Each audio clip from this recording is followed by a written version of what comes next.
얘가 두 가지 유형이 있어요. 처음에 모든이라는 워딩이 있을 때가 있고 그냥 이럴 때가 있어. 무슨 차이죠? 하나는 방정식이다. 얘는 얘는 한국식이고 얘는 무슨 식이지? 그렇다, 방정식이다. 얘는 뭘 구하는 거고 식을 구하는 거고 얘는 고점을 구하는 거고. 알겠니? 그러면 이 친구는 어떤 사실을 이용하는 거냐면 1대1 대응이고요. y는 x는 y의 대칭이다. 즉 이 함수는 뭐에 대해 대칭이다? y는 x의 대칭이다라는 거야. 어차피 얘가 y는 x에 대한 대칭의 함수인데 그 둘이가 서로 같대. 대칭시켰더니 서로 같더래. 그 말이 무슨 말이야? 원래부터 x는 y에 대해서 대칭이라는 소리지. 이런 말. 자, 그러면 그런 함수가 뭐가 있을까라고 생각해 보니까 잘 생각해봐요. 나는 y는 x에 대해서 대칭을 시킬 거야. 얘를 기준으로 접었다 이렇게 필 거야. 근데 접었다 펴도 원상복구 그대로라는 거지. 어떤 함수가 있을까? 오. 근데 일단 첫 번째는 맞아요. 그것도 맞아요. 첫 번째는 그냥 마이너스 대칭축 그 자체. 접었다 펴도 똑같을 거 아니야. 그지? 선생님 플러스 막 이렇게 쓰면 되나요? 되나요? 안 되죠? 좀 움직였을 거 아니야. 그 걔를 접었다 피면은 반대쪽에 생겨버릴 거 아니에요. 그죠? 같을 수가 없죠. 그냥 뭐야? 마이너스. 두 번째는 방금 주아가 말한 접었다 폈을 때 똑같아야 되는 거니까 이 대칭축의 수직인 놈. 왜 우리가 생각해 볼 수 있을 것 같아. 그죠? 그래서 y는 기울기가 마이너스인 놈이 마이너스 1인 놈이다. 얘는 다른 상수가 더해져 있어도 될까 안 될까? 괜찮아. 왜? 어디에 있어도 어차피 수직이기 때문에 접었다 피면 똑같다는 거지. 됐나? 그래서 기울기가 1인 일차 함수는 y는 x밖에 없고 기울기가 마이너스 1인 일차 함수는 졸라게 많다. 됐니? 자 이제 다른 생각을 해야 되는 거지. 직선만 되나? 이런 생각을 하는 거지. 그죠? 물론 우리가 배운 게 1차 함수랑 2차 함수, 포물선, 그리고 상수함수 이 정도밖에 없지만 그죠? 걔네들 중에서는 유일한 게 얘밖에 안 돼. 2차 함수는 대칭을 시켜버리면 함수가 아니게 돼버리거든요. 그래서 이런 놈을 대칭시키면 또로롱 이런 놈이 되는데 뭐야? 함수가 아니야. 그죠? 이러면 안 나와. 이제 우리가 요 다다음번에 무슨 함수를 배우게 되냐면 유리함수랑 무리함수라는 걸 배우게 돼요. 근데 그 중에서 유리함수가 추가적으로 여기에 세 번째에 들어와. 여기에. 그래서 나중에 한번 더 할 거예요. 지금은 뭐만 있다? 이거 두 개만 생각하면 됩니다. 알겠니? 그래서 첫 번째 유형에 대한 이야기가 150번, 151번 이런 얘기들인데 150번은 식이 아니라 그냥 뭐야? 함수 대응이야. 그죠? 그러면은 제가 1대1 대응이고 원래 함수랑 역함수가 같다. 그러면은 이제 어떻게 해야 되냐? 이걸 이제 문제를 풀어주시면 된다. 150번.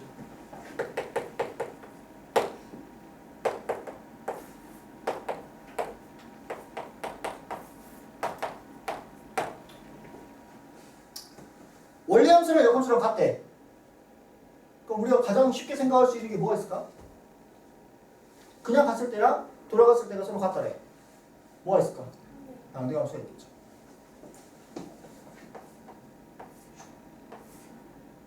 그럼 돌아갔을 때 1이 1이고 2가 2고 3이 3이다.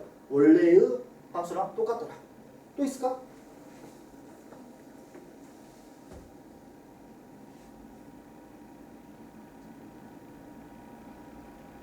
또 있을까? 진짜로? 진짜로? 진짜로?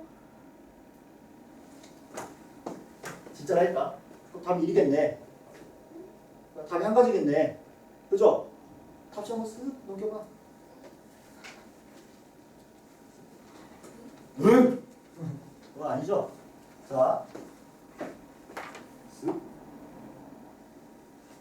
1이잖아. 역함수 입장에서는 그럼 2가 어디로 대응되어 있어? 1에 대응되어 있죠? 그럼 너가 어디에 대응되어 있으면? 그럼 네 입장에서 괜찮겠네? 그치? 그 3은 3이니까 3, 3 들어올 수 있잖아. 그죠? 그럼 얘는 뭐야? fx랑 옆에 역함수 x랑 똑같은 함수가 되겠네? 괜찮아? 자, 그럼 얘만 될까? 얘는 어때? 되겠죠? 1에 3은 3이 1에 대응되어 있어야 되니까 이렇게 되면 되잖아. 그리고 어차피 2는 2에 대응되어 있어야 되니까. 그죠? 맞아? 또 얘만 돼? 또 뭐도 돼? 이렇게 되는 것도 되잖아. 그치? 아, 그래서 이 문제 푸는 방법은 일단 기준을 먼저 뭐로 잡는 거냐면 상대함수로 잡아. 처음에. 일단 얘는 무조건이니까. 누구야? 얘잖아. 그치? 일단 얘는 무조건 잡아. 그리고 나서 커플을 맺어주는 거야. 짝을 맺어주는 거예요.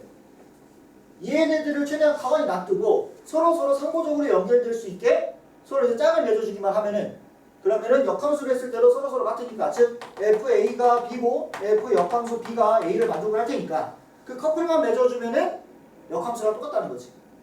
자, 그래서 두 개를 놔두고 하나만 가지고는 할 수는 없어. 왜? 혼자서 커플이 될 수는 없으니까. 그죠? 슬프지만. 그죠?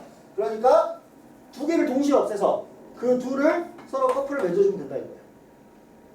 됐니? 그럼 이 모서의 개수가 3개일 때는 결국에는 얘의 개수가 이 상대함수 남긴 놈의 개수가 내가 원하는 놈의 개수가 되겠죠. 몇 개가 있겠다? 3개가 있겠다. 그래서 3개에다가 원래 그 상대함수 몇 개? 1개에서 4개가 된다. 자, 그럼 얘가 이제 응용이 되는 거지.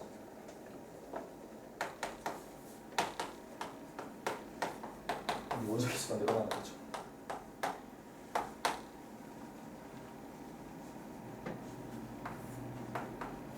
얘가 하나만 늘어나도 졸라 힘들어.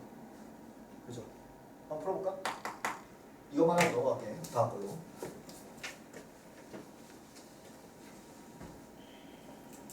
기준을 어디서부터 세우라고? 상대함수부터 세우라고.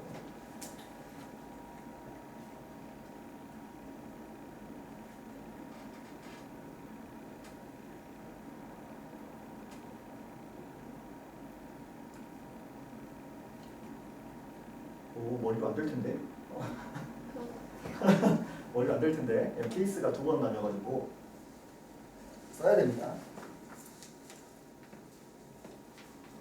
보통 이제 4개까지만 나오고요. 이거 이상으로 나오려면 이제 다른 추가 조건이 좀 붙어. 의미가 없어가지고.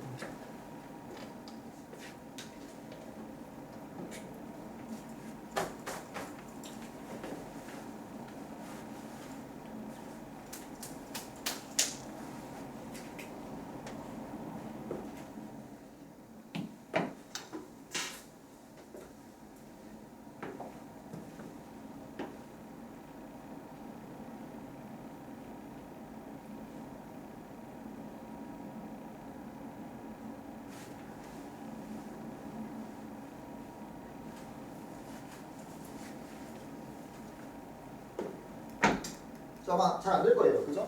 이게 잘 되려면은 경우일수록 좀 잘했어. 무슨 말이냐면 분류를 좀 잘 해봤었어요. 하나씩 내가 원하는 제한 조건을 추가해 나가면서 겹치지 않게 분류를 좀 하는 문제들을 많이 했었다면은 이제 얘가 조금 이제 감이 오는데 그것까지 경우일수를 공부를 열심히 했던 사람은 내가 지금까지 본 적은 없어. 고등학교 2학년. 경우의 수에 재미를 붙여야 할 수 있는 건데 사실 재미없거든요. 그러면 일단 봅시다. 상대함수를 기준으로 세운다 그랬어. 그죠?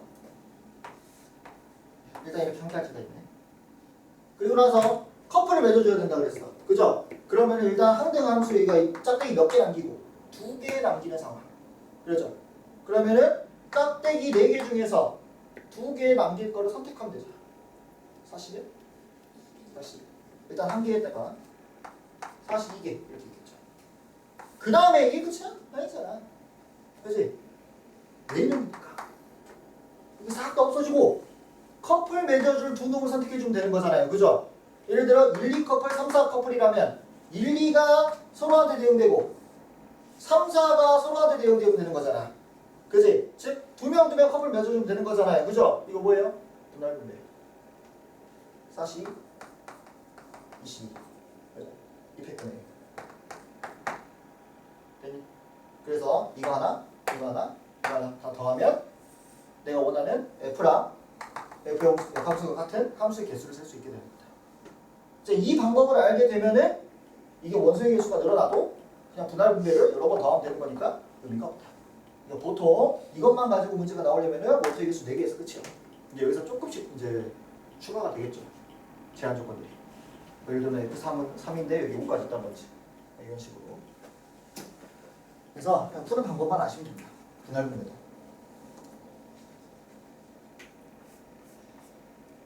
그 다음이 되네. 오, 지렸고요. 152번 보세요. 152번이 이제 두 번째 유형. 딱 여기까지만 볼게요. 아이씨.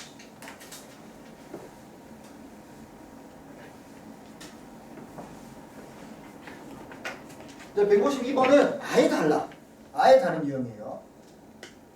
얘가 뭐냐면 역함수랑 그 원래 함수의 교점을 찾는 거야. 식을 같다고 놔뒀으니까 둘의 교점을 찾는 거야. 자, 근데 둘이 어떤 관계를 갖고 있어? y는 x에 대해서 대칭의 관계를 갖고 있어. 그래서 예를 들어서 y는 x로 쭉 세상을 갈라놨을 때 얘랑 어떤 f라는 함수가 안 만나고 있어요. 상대방이 있어. 그러면 얘를 대칭시켜놓은 함수도 안 만나겠죠. 똑같이 거리가 떨어져 있을 테니까. 그러면 둘의 교점이 있겠어 없겠어? 없어. 그치? 그럼 최소한 교점이 있으려면 뭐가 필요해? 이 대칭축이랑 일단 어떻게 돼야 돼? 만나야겠죠. 그러겠죠. 안 만나면 안 만나잖아 서로. 적으면 서로 같이 떨어져 있을 테니까. 그래서 얘가 교점이 있으려면은 적어도 이런 식으로 만나고 있어야 된다. 대칭축이랑. 그럼 얘를 적었다 피면은 뭐가 되니까? 이 교점을 기준으로 이런 식으로 될 테니까. 그럼 결국에 원래 함수랑 역함수의 교점을 구한다는 건 어떤 교점을 구하는 거야? 원래 함수랑 대칭축 y는 x랑 교점을 구하는 거야. 그래서 우리 이 문제를 풀 때 f에서 역함수를 직접 구해서 는 하는 게 아니고 fx랑 누구랑 만나는 거야? y는 x랑 만나는 교점을 구해서 그 교점 예를 들어서 x가 뭐 알파다. 그러면은 결국에 y는 x 위에 점이기 때문에 알파, 알파더라. 이걸 이용해서 문제를 푸는 거. 됐니? 자, 근데 여러분들 한 가지만 명심을 하자.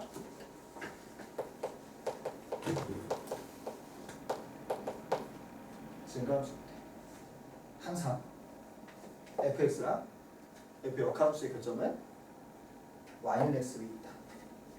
이거 하나만 좀 해주자.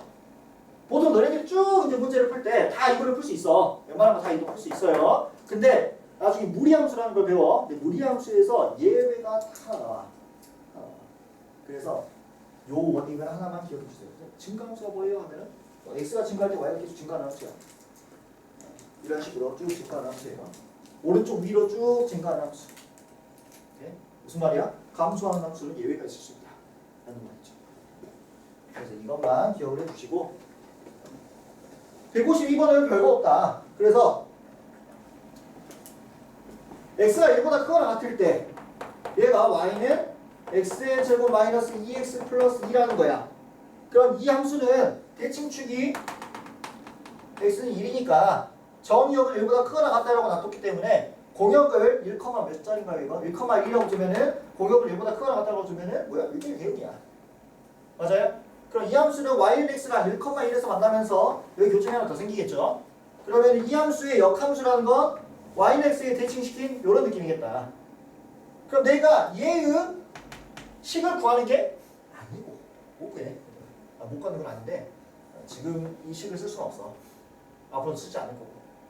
얘를 구하는 게 아니고 누구랑? y는 x랑 만나는 걸 찾는 거다.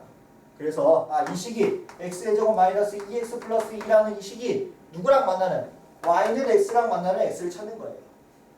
그럼 넘겨보면은 x의 제곱 마이너스 3x 플러스 2는 0이니까 x가 1이랑 2가 이렇게 나온다 이거지. 그래서 여기서 1에서 하나 만나고 어디서 만나고 2에서 하나 만난다는 거죠. 좌표를 보다 1,1, 2,2다. 왜? y는 x 위에 점입니다. 됐니? 문제에서 뭘 구하라 그랬어? 모든 근의 합 구하라 그랬으니까 답은 3이다. 라고 이제 문제가 풀리는 거죠.